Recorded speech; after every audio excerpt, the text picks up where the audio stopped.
All right, everybody, we're going to get started. Thank you all for coming out. Leah Garces is the U.S. Director for Compassion in World Farming and on the Board of Directors of Global Animal Partnership, one of only 3 third-party animal welfare auditing systems in the United States. Leah's organization focuses primarily on corporate partnerships, a collaboration with food businesses and making real and practical improvements for farm animals, particularly poultry. With an expertise in broiler welfare, Leah provides strategic and technical advice to food businesses to advance policies and practices that result in measurable improvements for farm animals. Compassion in World Farming has forged partnerships with many food corporations that have committed to improve the welfare of their animals. Here is Leah now to speak about this progress.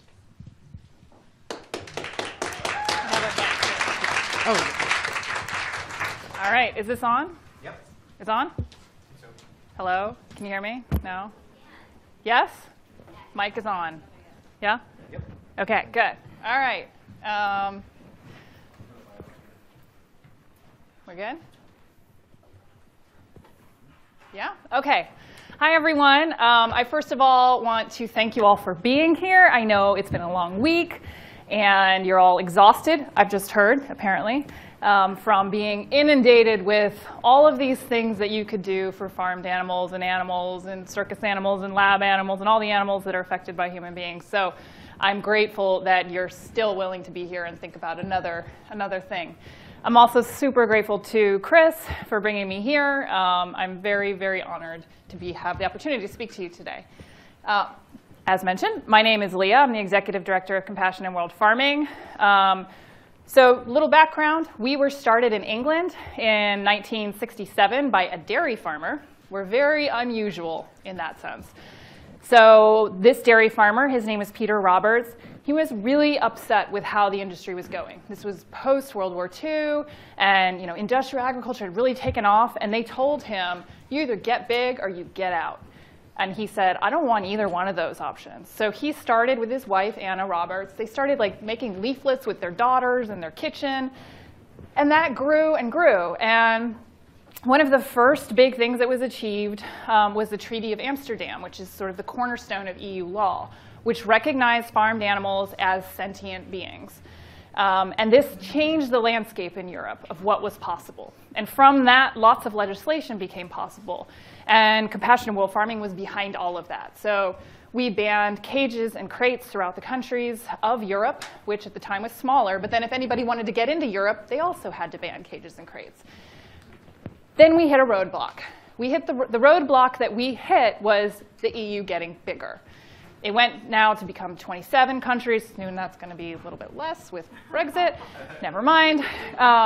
However, legislation became really hard to pass. We found that with the new countries coming in and a bigger conversation happening, and some of those countries where legislation was less developed, it became very difficult to get anything new passed. We actually have something coming up for the first time in a long time, which is banning cages for rabbits, which is coming up in the next couple of weeks in Europe. And it's the first piece of legislation like that on confinement that we've done in a long time in Europe. But around the time that the EU started to expand, we decided we got to pick another strategy because things are moving too slow and too many farm animals are suffering.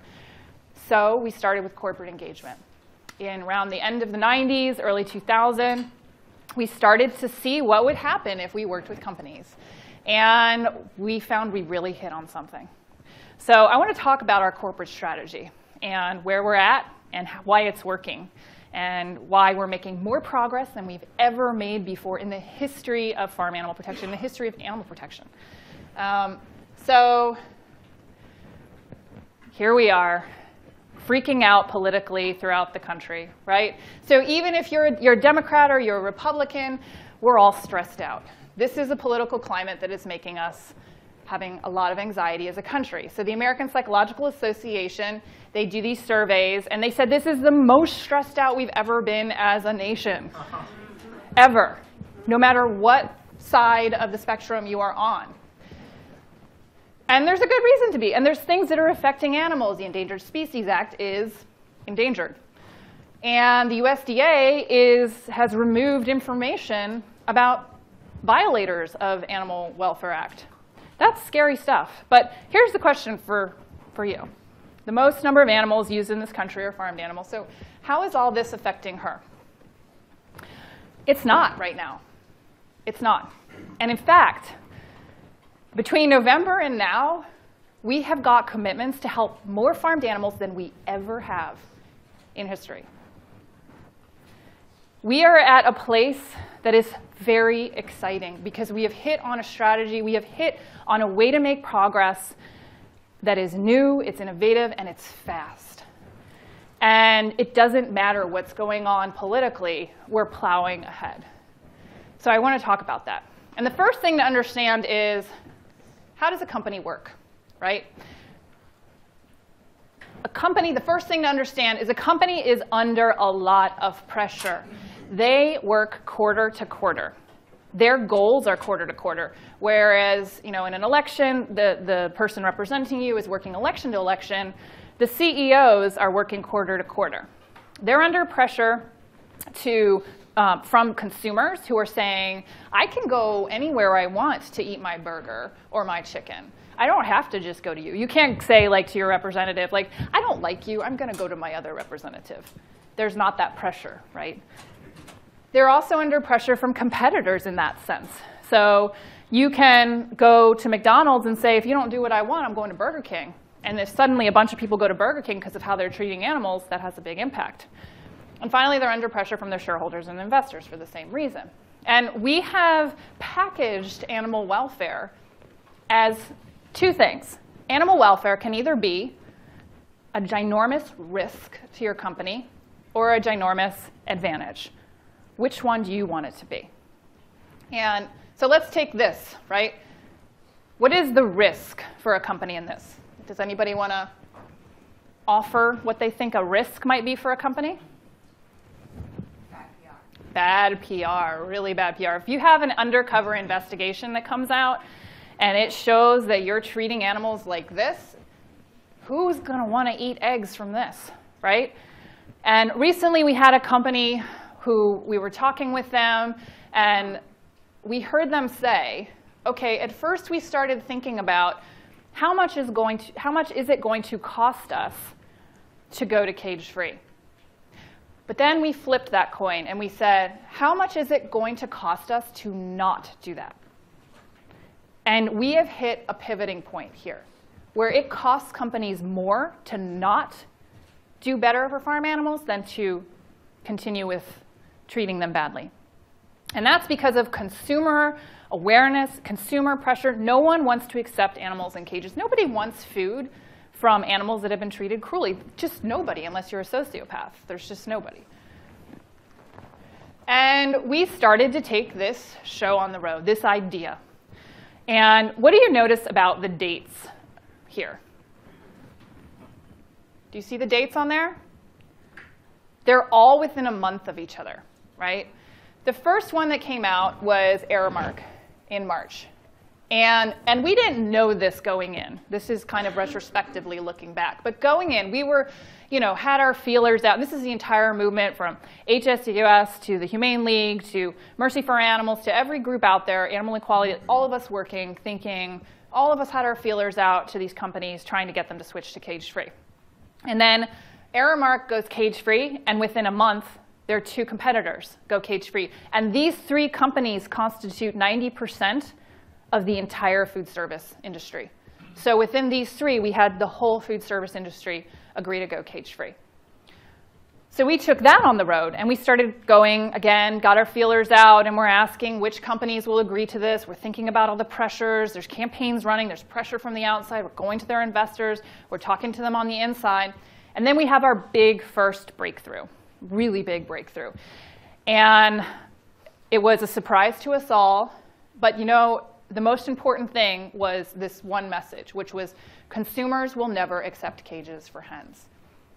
We're not going to give up. We're not going to stop. So it's not a matter of if, but when. And we had this happen. This was the biggest shift in the cage-free campaigning that happened. Because once we got this happen, once we got McDonald's to go cage-free, And they agreed to this. They said this is the future. They already had their European McDonald's had already agreed to go cage-free. They had other countries. In fact, in the UK, they're free range on their eggs. So it made sense. And then we were able to take this to every restaurant in the country and say, if McDonald's is doing it on their dollar saver menu, why aren't you? And then consumers started to ask that question. And then that question became, how much is it going to cost you not to do this, to fall behind, to look, and this becomes more of a risk then.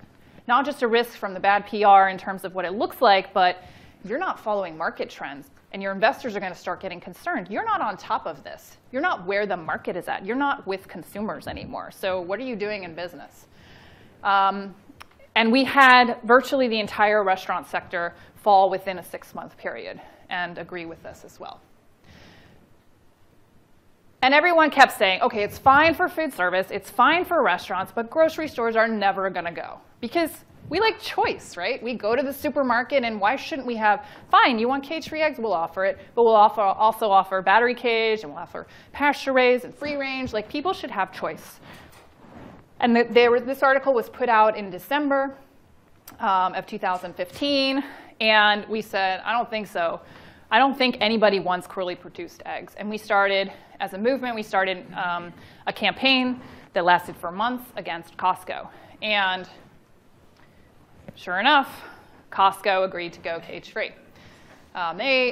This then, again, created that ability to go to all their competitors and say, why aren't you cage-free?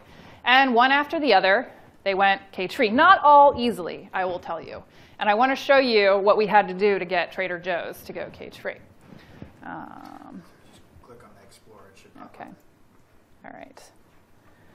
So my colleague Nina is in the room. She's shaking her head at me. She's very mad now. But she's the star of this and the kind of brains behind this.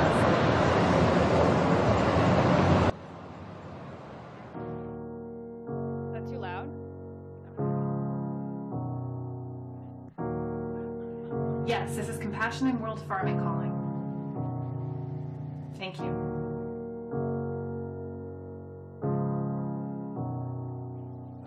Hello, it's me. I'm not singing, by the way. I was wondering if after all these years you'd go cage-free. Let's go over your policy. There's a change.org petition. So far you're not responding. Trader Joe's, can you hear me? I'm in California dreaming about hens who flap their wings. There's so many companies with their plans in place to let the chickens out and set them free. There's such a difference between eggs from caged and cage-free hens. Hello from the other side. I must have clubbed 1,000 times to tell you it's time to let the hens fly. They're still caged and I can't figure out why. Cluck, cluck from the other side. At least I can say that I've tried to tell you I'm hopeful you'll open the doors, because those hens, they don't want to be locked in the cage anymore.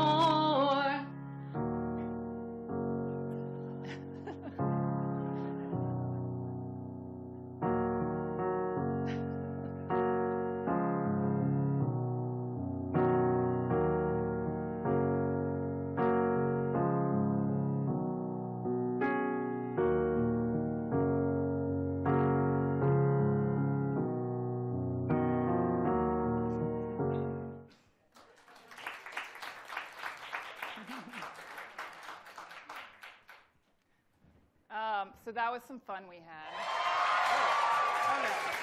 Hello? Okay. It's me. All right, let's keep watching Adele spoofs. It's really an addictive rabbit hole you could go down, I can tell you. Just click that button. Okay. Okay, so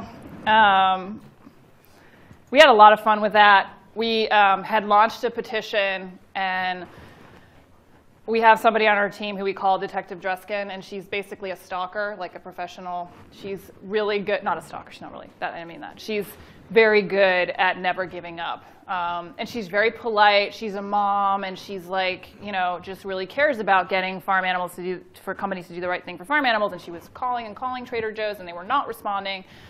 We launched a change.org petition. We got over 100,000 signatures within 10 days. They were still not responding. So we basically did that video over the weekend with like our kids and our friends and like the local like school farm. And we launched it on Wednesday, and by Friday, 6 p.m., we got the call from Trader Joe's going, please, like, can you stop that video? Because we sent it to their staff, and it turned out, you know, their staff were like, what? Like, why aren't we? And it was a time when the Adele video was very popular, and there were lots of spoofs going on. So it worked. So not every company agreed very easily. We kept going down the list, and this was the game changer in the grocery store sector. When Walmart agreed, and it was definitely not easy to get them to agree, but they did, then it became like the McDonald's situation where we said, if Walmart's doing it, why isn't everybody doing it? Doesn't mean everybody still agreed to that. And this was the very last, just happened in July, the very last of the top 25 grocery retailers to go cage-free, and it took another kind of fierce effort of petition signatures, and the HSUS also did a great some ads and stuff around that. It was again kind of a movement-wide effort, and again, these are we delivered 110,000 petitions to their headquarters because the new CEO started, so it's a great opportunity for us to do that. And very soon, by the end of the summer, this past summer, we had over 200 companies, essentially the entire market, committing to go cage-free by 2025. Some of them sooner, 2020, but phenomenal. Never, globally, had we seen this kind of progress. And it really woke everybody up. It really shook us, because we, you know, when you're trying different things, it was like we were scientists experimenting, and we had tried lots of stuff that had failed. And then we hit on the experiment that worked. So we had to bottle that and figure out, what did we do that worked so well? And we started to see, just to point out, it's not, even though these commitments are in the future, it's changing today. So already we see the flock sizes of cage-free going up. These are real changes happening right now. So what is it that happened? So we hit food service. When we reflected on what happened, it was food service as a whole. And when we got one leader, the rest also felt the need to follow. And that makes sense, because if one of them is ahead in the market, they're going to get market advantages. Investors are going to question. I mean, it makes the market shift together. And then we had these two come after, so that one by one, they all agreed. And this spread not outside of our borders, which is where we really started to see the impact we could have. So although the UK and the EU had banned battery cages, they still had enriched cages, which are basically fancier cages, but still cages. And this had not been tackled. And through the progress we had made here in the United States, they then began to question, what in the world are we doing? The UK has fallen behind the United States on animal welfare? How could that be? When I first moved back here, I lived in England for 10 years. I used to say, oh, the US is 20 years behind. I don't say that anymore. I say we are leading. We are the ones changing the scene and pushing what is possible. And we see that here. So the top UK supermarkets, the 10 top UK supermarkets followed our lead. And now we see this happening globally. We have global commitments happening. So Compass, for example, is a global company, and they made a global commitment to go cage-free. And so did Aramark, sorry, not Aramark, General Mills, and some others. And then we see it happening in Brazil. We have a bunch of companies in Brazil and Mexico going cage-free as well. So the ripple effect goes beyond our borders. And that's very exciting to think about the impact. As a country, we lead in business, in the business sense. And as a country, therefore, we can lead on animal welfare through our businesses. But now there is the giant, huge elephant chicken in the room, which is the broiler chicken, right? So, laying hens, their suffering is unbelievable. For the whole time they're in this cage, they can't move, they can't they can't flap their wings, they're on wire. It's horrific, horrific. So their individual suffering is horrific, but their numbers are far smaller. Broilers constitute 95% of all factory farmed animals in this country. So 9 billion are raised and killed every year. That's 23 million chickens are killed each day, and 269 per second, year-round. It's just a concept that's hard to get your head around, the number of animals that are moving through our system. So if we really want to have an impact on the numbers of animals and therefore the hours of suffering that farmed animals are enduring, we have to hit this one. And when it comes to farmed animals, the part we have to really think about is what is their suffering? Their suffering is their bodies. They are born to suffer. They are bred to grow so fast, so large, they can't walk properly. They can't breathe properly. Their whole purpose is for their breast, because that's what we like to eat. It's our favorite part of American meat, and so the whole industry has focused on making the breast meat huge. But they didn't think about the unintended consequences of the rest of that body not being able to service that breast. So their heart, their lungs, their legs, their bones, the rest of it can't keep up. But who cares? Because they only live for 47 days, so all we have to do is keep them alive for 47 days. Still, millions, I mean, that's not acceptable, by the way. But also, they're not even living for 47 days. The industry thinks it's great that they have a 5% mortality rate. 5% of 9 billion animals is a lot. And why can't you keep all of them alive for 47 days? That's how bad it is. And even the ones that are staying alive are suffering, they're in chronic pain. They live in chronic pain, and that's not okay. They're in terrible circumstances. They're living on their own feces, on litter, on a regular basis, which means they have breast blisters, they have foot pad blisters, they have all kinds of problems. They have dirty air, hard to breathe, et cetera. I won't gross you out. You already ate lunch, so luckily we have tofu here today. But the main focus of our work had to be, we have to breed a better breed of bird. That's complex. We went to companies before and said, can you just let them out of their cages? Cage or no cage? Binary ask. Now we're saying, breed a better breed of bird, and can you give them natural light, more space, better litter, and can you slaughter them more humanely too? That's complex. But what I've learned in this business is you have to be comfortable being uncomfortable. And you have to push for more than you thought was possible. And we found out companies were capable of doing way more than we ever thought they were. And I'm going to go through that. So this is not my best friend, as you can imagine, the Animal Ag Alliance, Hannah. Even they were saying growth targets are going to be the next activist target. This is just demonstrating in 1925, a bird would take 112 days to get to slaughter weight. And today, they only take 47. That's how much faster they're growing. It's insane. And these are the kinds of conditions they live in. Totally overcrowded, unable to breathe, panting, et cetera. OK, first big breakthrough. For years, we had been working on something called the Global Animal Partnership, which is, I'm on the board, I'm the chair of the board. We've been working on a certification that would fix what was going wrong with broilers. And even Whole Foods hadn't agreed to this yet, right? So we had a very concerted effort. So GAP, Global Animal Partnership, is made up of farmers and purveyors and animal advocates. And we worked together on a new standard, and Whole Foods agreed to it. And it meant they were agreeing by 2024 to a slower breed of bird, more space, better environments, and the whole package that we thought wasn't possible. And when they passed that in December last year, I thought, this is great. This is the beginning. I saw what was going to happen. Suddenly, we had a feasible road to go down. And then something else surprising happened. we had been working with Purdue for years. And we had put out an investigation condemning them. We worked with a whistleblower, factory farmer who exposed that their label claim was wrong. They had been sued by COK and HSUS for misleading labeling on humanely raised. And they did something phenomenal, which is say, you're right, we were wrong, and we're going to fix it. And they came out with an animal care policy which started to address, not fully, and they have a long road to go down, and time will tell what it means for the birds.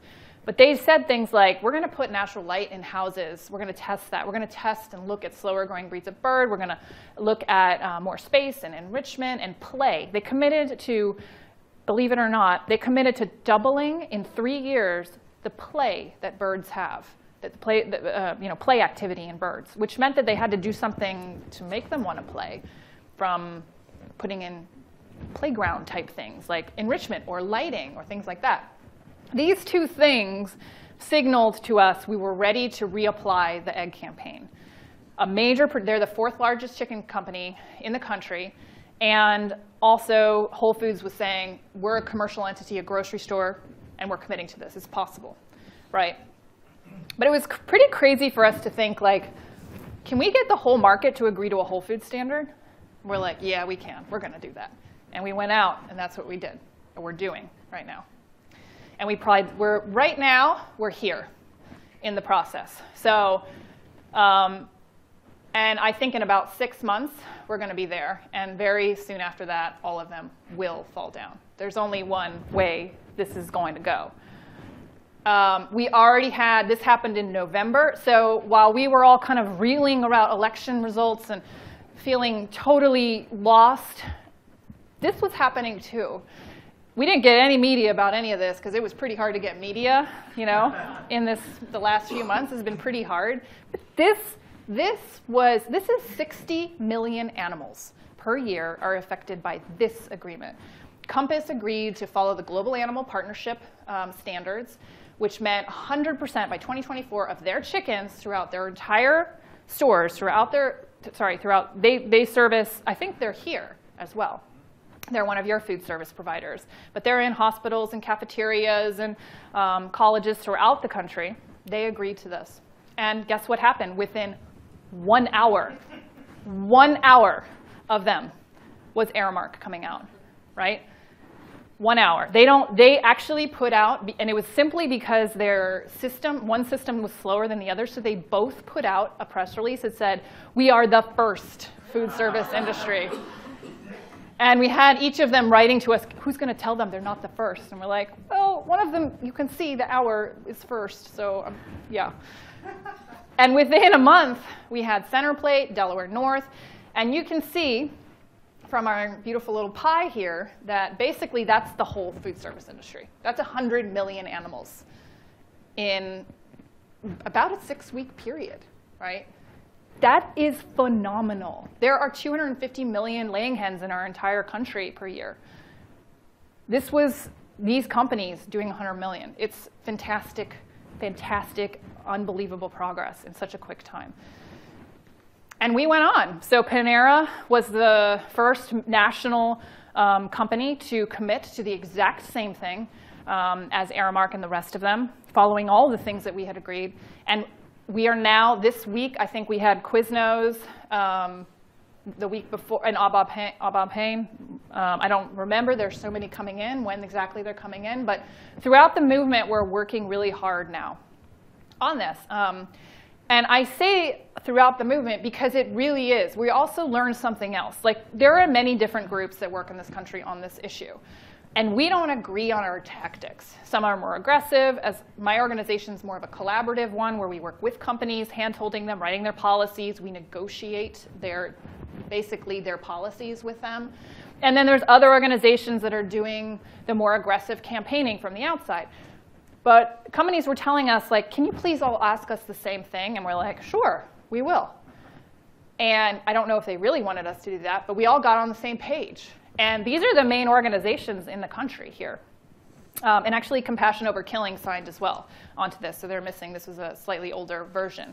And we all agreed to these same standards. So no matter who's sitting in front of a company, we're all saying the same thing. So it's not like they can go to somebody else and say, will you give me credit for doing half of this? Nobody's going to say that now because we all got on the same page on this.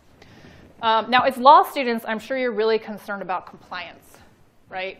How is this going to play out? How are we going to keep them to these commitments? These are just like media blitz, right? Like they just get us out of their hair.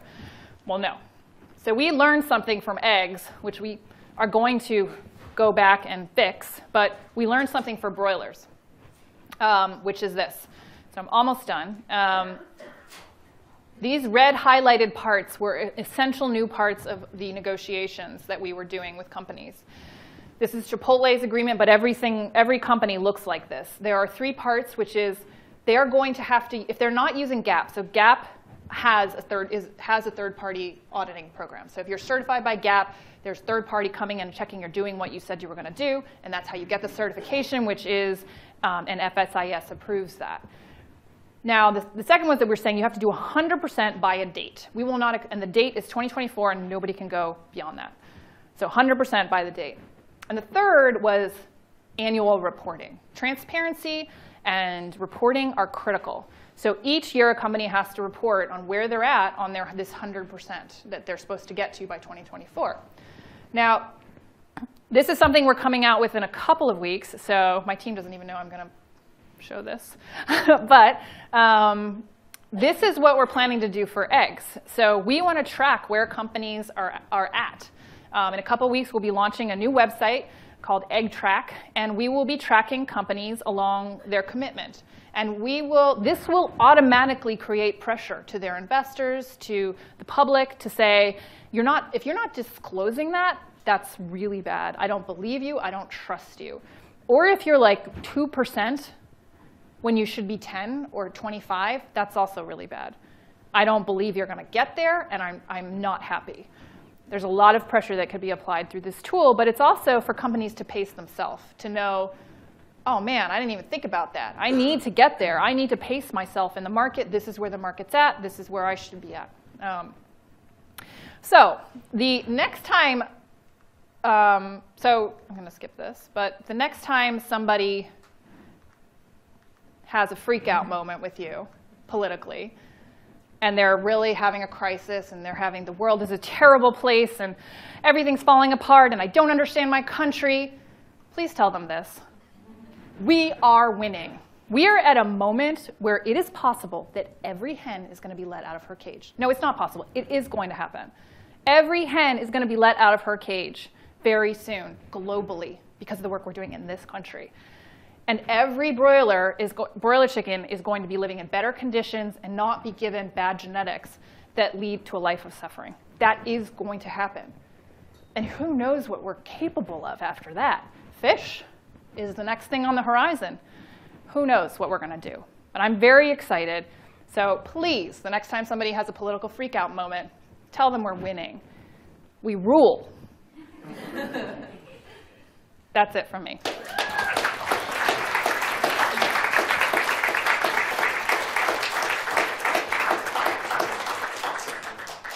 I'd love to take some questions. We have about 15 minutes. And if we could use the microphone for questions too, please. Does anyone have any questions from the audience? Because I have a question. Okay. And my question is, just how do you start the conversation with like Whole Foods or Walmart or whatever? Yeah. It seems like they wouldn't be super open to listening from you. Well, I don't think that's necessarily true. Actually, I think that every company now, the hard work has been done. Animal welfare matters in the market now. We had to work for decades to even make that something that mattered to companies. So that hard work is done, and every company who deals with animals has somebody in charge of animal welfare now. Now, they may not know how to do it, and it's probably somebody who has no training in it at all. And when you go to them, our approach is to say, this is something that matters to your consumers, to your investors. Your competitors are doing it. We're here to help you. That's our approach, Compassionate World Farming's approach. You need to get on this. It's happening, and you're going to fall behind, and it's a risk. That's how we approach it. But other organizations will say, we're going to mess you up, basically, or something like that. They're going to have an aggressive campaign coming. But all those pressures matter. All those pressures together jointly matter.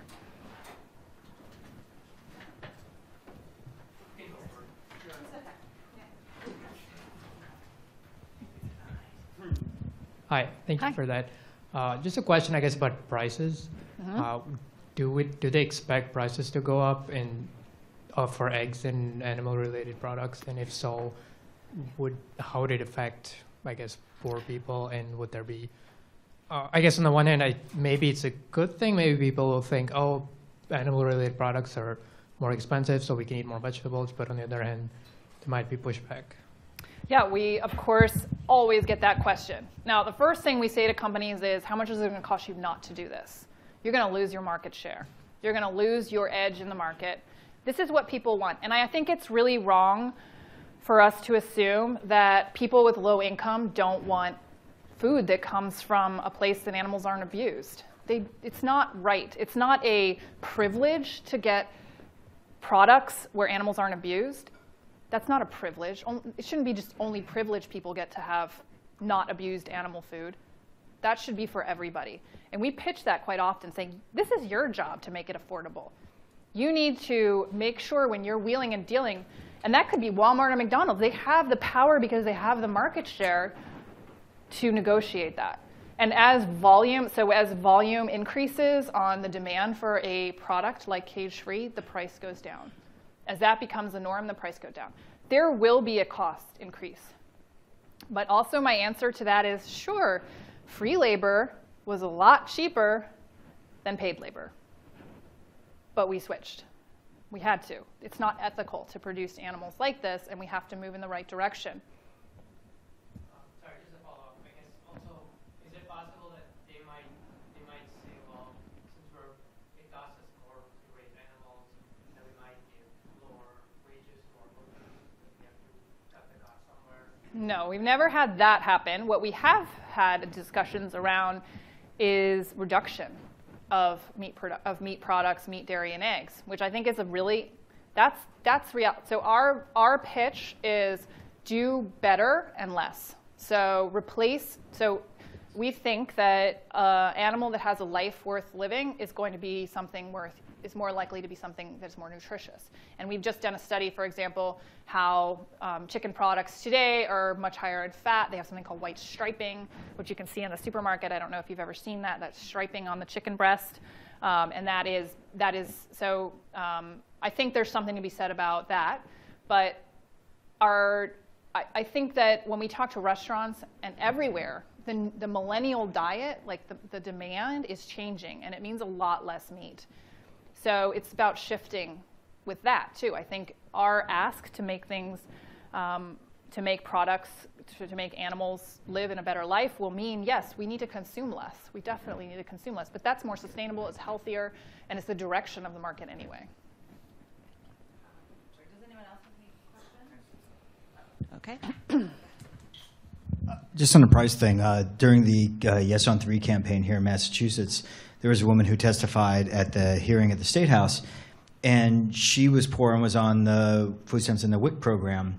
And the WIC program required her to buy the cheapest product available, and there's ones that are marked WIC that are approved for purchase. And it did that based on the cheapest. And so she didn't want to buy. She wanted to buy the more humane product, but she was prevented from doing so just because she was poor, because they were both available. Whereas if there was only cage-free eggs available, she'd be able to purchase according to her conscience. So that was something I hadn't heard before. Thank you. Dan, did you have a... I actually had the same question. But I guess when you do discuss prices with these companies, do you have your own economist who has his own projections or anything like that?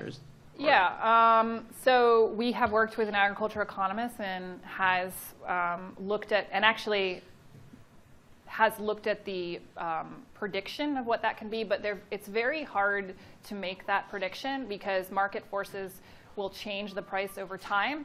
So where we saw cage-free eggs at first, them saying it'll be 25 cents more, they now predict it'll be like 10 cents more because as volume goes up, price goes down. So, I think we try to not pin that down. we've broken down the ask for broilers, and so we know which parts are the most expensive and the least. So like going over to controlled atmosphere stunning, which is what all companies are signing up to, it's nothing. It costs nothing over time. And enrichment costs nothing. The thing that costs is giving them more space and the different breed, because they're going to live longer. So we know which parts cost more. We know which parts they're going to be resistant to. But pinning it down, I don't think it's a good avenue to go down, because the shift in the market is going to affect that. And at the end of the day, if you don't have a consumer that wants to buy it, who cares what the price is? People don't want to buy battery-caged eggs.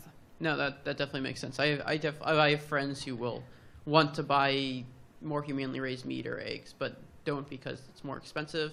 But I've also heard that it's more expensive not because it actually costs more to produce, but actually because the companies that are producing are taking advantage of people who want more humanely raised animal products. I definitely, I know there is markup. And in the UK, there was a big expose about, and we haven't, it'd be interesting to look at here, about the markup that happens on free-range, pasture-raised, et cetera, eggs. And there was a big expose on supermarkets in the UK about them marking up those products to make a premium. So definitely there's something there. That definitely makes sense. I got it. Anyone else have a question?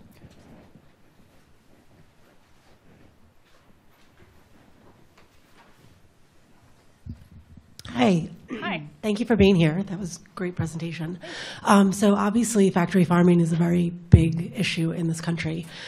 So I'm curious as to, obviously with the amount of production that's happening and how this switch is going to be going from more humane, and putting factory farms out of business, hopefully, where is it that a lot of these, producers or companies that are going to be providing these humane practices? Are they going to be, next to where the factory farms are? Is it a completely different part of the country? Or, and my other question has to do with how did the date, the 2025, come up as far as when they're going to make the change? Yeah, so I'll start with the last one. The 2025 is easy. We called when we were working with Global Animal Partnership, we called the breeding companies, the main breeding companies, and asked them what kind of time frame would they need to build up the parent stock, to switch over the breeds, to get up to volume.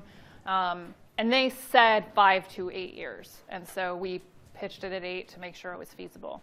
I regret that. I wish we had gone for 5. I feel like it could have been. And so, we're learning all the time about, it's like just data we're gathering. So maybe the next thing we'll go for, we'll push for an even harder date. What are those farmers doing? We're working with 2 farm companies right now. So Shenandoah Valley Organic and Crystal Lake. And they are, one is a pasture-raised system, and the other one is organic.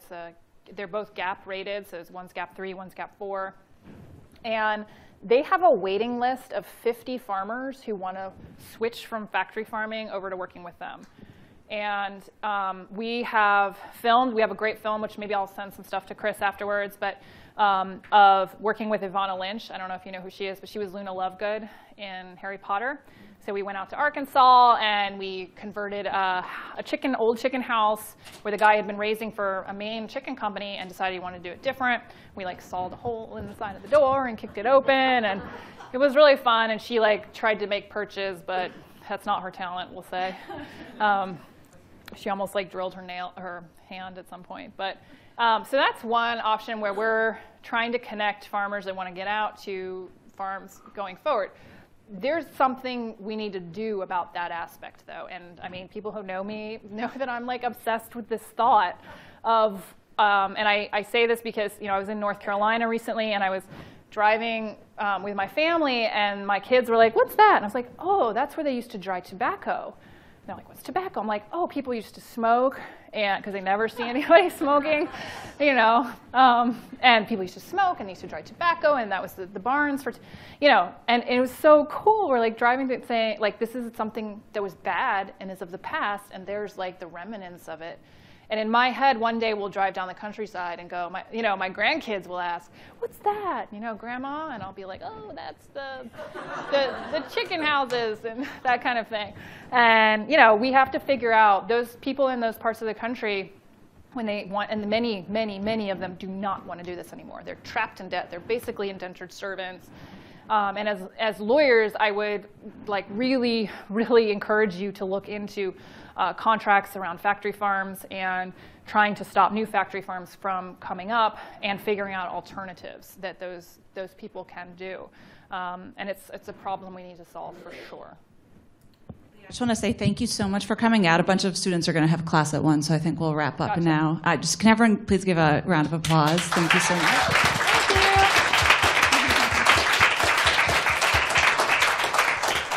And will you be around for a couple of minutes Yeah. if people want to come up and Yeah, talk? I'd be happy to chat and eat my food now that I don't have to worry about spilling it on myself and all that.